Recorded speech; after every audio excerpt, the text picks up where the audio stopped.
Hello, BCPS families. We are so excited to share with you a read aloud. As you listen to this text, we will stop at times and ask you to think about what is happening. After you finish listening to the story, first we will share some questions with you to think and talk about. Then you will see a writing prompt. You can use this writing prompt to respond to the text. You can then share your response with your teacher. Finally, you will see some project ideas for enrichment and ways to have fun interacting with books.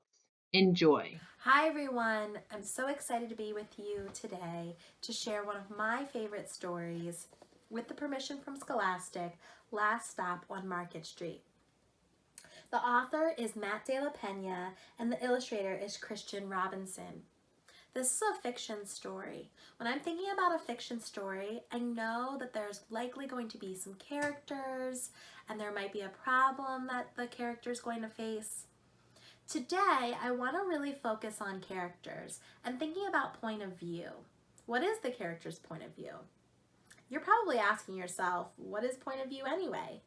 Point of view is the character's opinion or attitude about an event or something that's happening in the story. So today, we're really going to be thinking about that.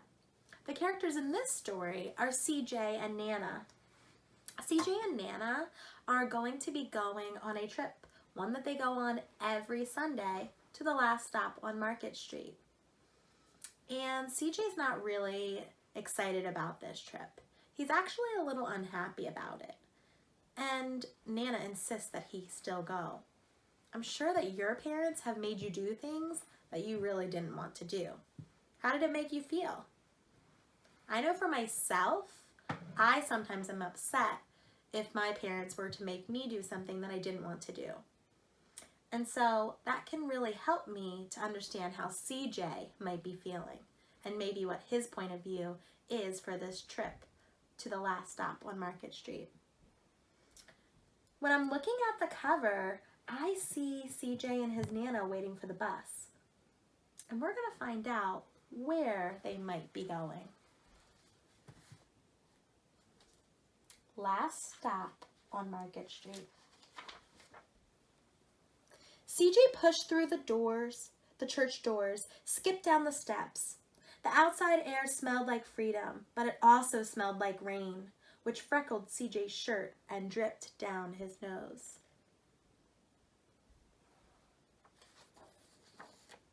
He ducked under his Nana's umbrella, saying, "How come we gotta wait for the bus and all this wet?" "Trees get thirsty too," his Nana told him. "Don't you see that big one drinking through a straw?" CJ looked for a long time but never saw a straw.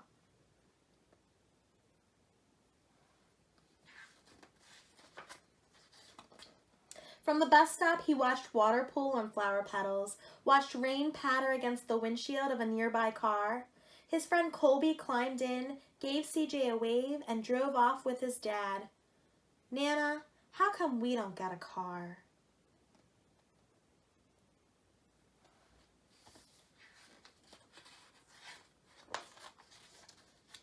"Boy, what do we need a car for? We got a bus that breathes fire, and old Mr. Dennis who always has a trick for you."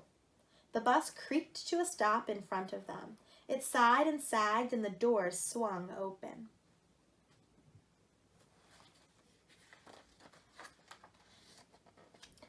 "What's that I see?" Mr. Dennis asked. He pulled a coin from behind CJ's ear, placed it in his palm. Nana laughed her deep laugh and pushed CJ along. They sat right up front. The man across the way was tuning a guitar. An old woman with curlers had butterflies in a jar. Nana gave everyone a great big smile and a good afternoon. She made sure CJ did the same. The bus lurched forward and stopped, lurched forward and stopped. Nana hummed as she knit. "How come we always gotta go here after church?" CJ said. "Miguel and Colby never have to go nowhere." I'm gonna pause here for a minute and think about what's been happening in the story. So it seems like CJ and Nana go on this trip on the bus every Sunday after church. But I noticed that CJ says, how come we have to go here after church? His friends, I would assume, are named Miguel and Colby, and they don't have to go anywhere. That makes me think or infer that CJ isn't really happy about going to the last stop on Market Street, wherever that may be. I'm going to keep reading to see if any of that changes or if that stays the same for him. I feel sorry for those boys, she told him. They'll never get a chance to meet Bobo or the Sunglass Man. And I hear Trixie got herself a brand new hat. CJ stared out the window, feeling sorry for himself. He watched as cars zip by on either side, watched a group of boys hop curbs on his bike. A man climbed aboard with a spotted dog. CJ gave up his seat. How come that man can't see? Boy, what do you know about seeing? Nana told him. Some people watch the world with their ears. That's a fact. Their noses, too, the man said, sniffing at the air. That's a mighty fine perfume you're wearing today, ma'am. Nana squeezed the man's hand and laughed her deep laugh.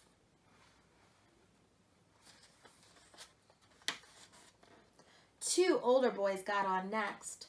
CJ watched as they moved on by and stood him back. Sure wish I had one of those, he said. Nana set down her knitting. What for? You got the real live thing sitting across from you. Why don't you ask that man if he'll play a song? CJ didn't have to. The guitar player was already plucking strings and beginning to sing. To feel the magic of music, the blind man whispered, I like to close my eyes. Nana closed hers too. So did CJ and the spotted dog, sorry. So I'm going to pause here again, and really I'm thinking that initially CJ really didn't find this trip to be very amusing. He says back on this page that he's feeling sorry for himself. So I'm thinking that he is really not liking this trip at all. And so his point of view from his words and his actions, he's kind of sitting back in his seat, I would say that he doesn't think that this trip is very important or interesting. But I'm wondering if things might be changing for CJ, because I notice here that he's listening to the man play the guitar, and he's got a smile on his face as he's listening to the music. So I'm going to keep reading to see if anything else happens with CJ to impact him. And in the darkness, the rhythm lifted CJ out of the bus, out of the busy city. He saw sunset colors swirling over crashing waves, saw a family of hawks slicing through the sky, saw the old woman's butterflies dancing free in the light of the moon. CJ's chest grew full and he was lost in the sound, and the sound gave him the feeling of magic.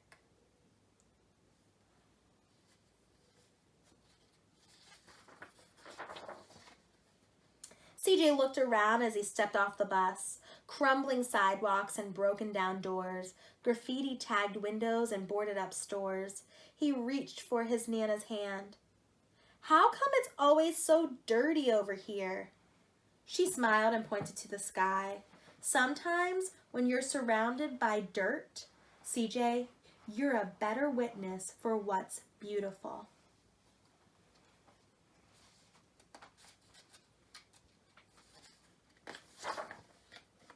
When he spotted their familiar faces in the window, he said, I'm glad we came.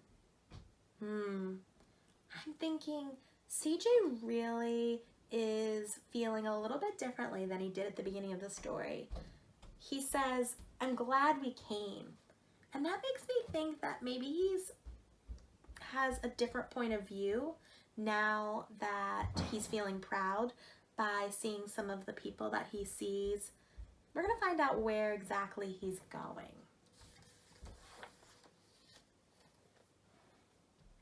He thought his Nana might laugh, her deep laugh, but she didn't.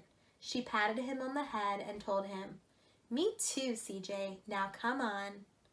So they are in the soup kitchen, and it looks like CJ and his Nana are actually helping out at the soup kitchen.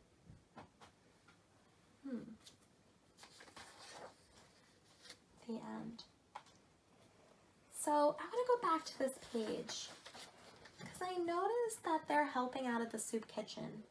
The entire time, CJ was kind of feeling sorry for himself and kept saying things to his Nana about not really wanting to go. And it made me really think that his point of view at the beginning of the story of Last Stop on Market Street was that visiting the soup kitchen wasn't really important. But clearly his Nana thought that it was. And toward the end of the story, his feelings really do change. And I think he might be feeling proud about that. When you're thinking about point of view, when you're reading a story, I want you to really think about the characters' feelings, their actions, maybe some of those inferences like I made throughout this story.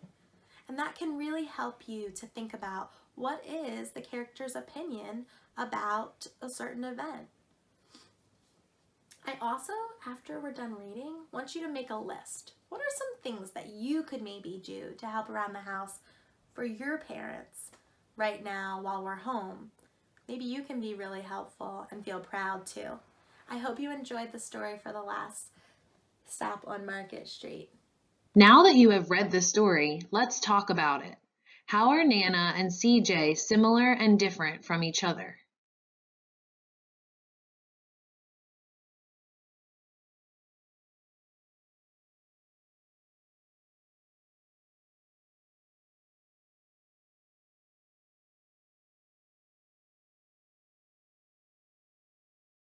What thoughts, words, and actions of these characters helped you recognize some of these similarities and differences?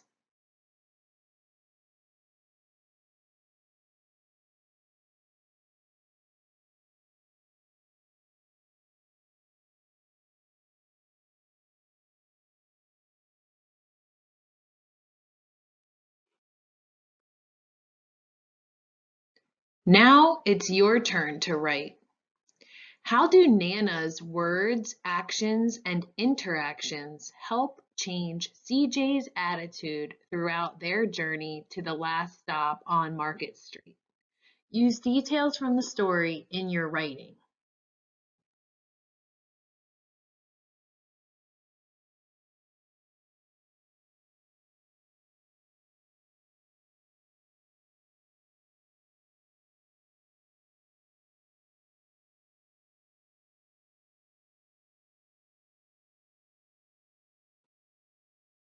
Now it's time to have some fun. You can choose from any of the following activities. Have fun. Reuse a box to create a 3D bus, like the one CJ and his Nana rode on in the story.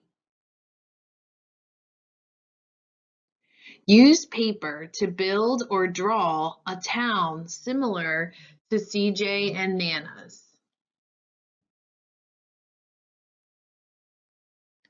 Reuse materials like rubber bands and a tissue box to create a guitar like the one CJ listened to on the bus. Or think about Christian Robinson, the illustrator of The Last Stop on Market Street, and how he used collage and paintings to create his artwork. People who make collages use materials such as paper, cloth, or wood to make art. Create a collage about the text or a topic of your choice.